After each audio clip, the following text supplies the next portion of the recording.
अहो सोळा झोप. एवढी छान सोसायटी आहे, एवढं निसर्गरम्य वातावरण आपल्यासाठी तयार करून देण्यात आलेलं आहे. त्याचा जरा लाभ घ्या, उपयोग करा. जीवन फक्त झोपण्यासाठी नाही आहे. झोपायची वेळ देखील तुमची नियमित असली पाहिजे.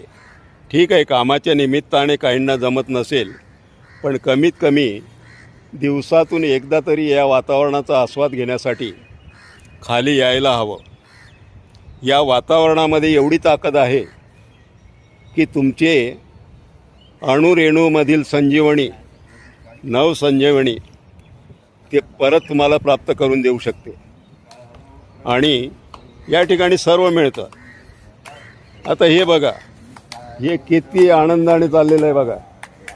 हा आनंद जर मिळवायचा असेल तर त्यासाठी जास्त काही करायचं नाही. फक्त एकदा खाली या आणि बघा. याला म्हणतात जीवनाचा आनंद घेणं.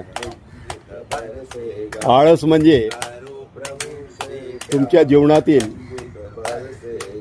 अमूल्य वेळ वाया घालवणं. थांबा आणि करा, पहा आणि करा. याला म्हणतात आनंद. मिळवा आनंद. सागर से पार उतर लो, तेरा हो जय बेड़ा पार.